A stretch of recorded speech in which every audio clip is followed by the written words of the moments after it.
மகேஷ், இந்து முன்னணி மாநில நிர்வாகக்குழு உறுப்பினர், வேலூர். இன்று ஒவ்வொரு இந்தியனும் பெருமை கொள்ளக்கூடிய ஒரு தருணம். ஏன் அப்படி சொன்னா, இந்த பகல்காம்ல எல்லை தாண்டி வந்து பாகிஸ்தான் ஆக்கிரமிப்பு காஷ்மீர் இருந்த பயங்கரவாதிகள் 26 இந்து பெண்களுடைய கணவரை கண்முன்னே சுட்டுக் கொண்டாங்க. 26 பெண்களுடைய தாலியை அறுத்தாங்கன்னு நம்ம சொல்லலாம். ஏன் இப்படி கோபப்படுறோம்னா, இந்த பாகிஸ்தான்ல இருக்கிற ராணுவத்தில் பயிற்சி பெற்ற தீவிரவாத குழுக்கள் எல்லை தாண்டி வந்து துப்பாக்கியால் சுட்டுக் கொண்டுட்டு மோடி கிட்ட போய் சொல்லணும். 26 பெண்களும் கதறினாங்க.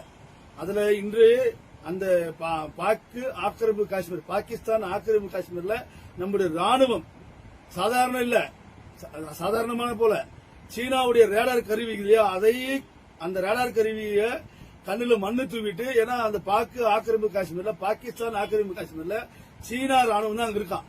அந்த ரேடார் கருவி தாண்டி நம்ம போய் தாக்கியிருக்கோம். பாகிஸ்தான் பயங்கரவாத முகாம் மேல தாக்கியிருக்கோம். தமிழ்நாட்டுக்கு அயோக்கிய அரசியல்வாதிகள், குறிப்பா வைகோ, திருமாவளவன், இந்த சுந்தரவல்லி, திருமுருக காந்தி, கம்யூனிஸ்ட் எல்லாம் அப்படியே குதிச்சோம். ஐயோ போர்க்கூடாது, போர்க்கூடாதுன்னு 26 பேர் சுட்டுக் கொண்டானே, அதுக்கு வாய் திறந்து ஒரு கண்டனம் தெரிவிக்கல. ஆனா இன்னைக்கு பாருங்க, இந்திய ராணுவம் யாரை வச்சு கூட்டு சுட்டுக் கொண்டிருக்காங்க. அந்த ஆபரேஷனோட பேர் என்ன? சிந்தூர். சிந்தூர்னா நெற்றி வடுகளை வைக்கிற குங்குமம். எந்த குங்குமத்தின் எடுத்தியோ அந்த குங்குமத்தின் பேர்லயே ஆபரேஷன் சிந்தூர் ஆபரேஷன் பண்ணி, யார் மூலியமா அந்த ஆபரேஷன் நடத்தினாங்க? பெண் கமாண்டாக்கள், இந்திய ராணுவத்தில் பெண் கமாண்டோக்கள். அந்த பெண் கமாண்டோ யாரு? சோபியா குரோஷி. இன்னொன்னு வந்து ஒமிகா சிங்.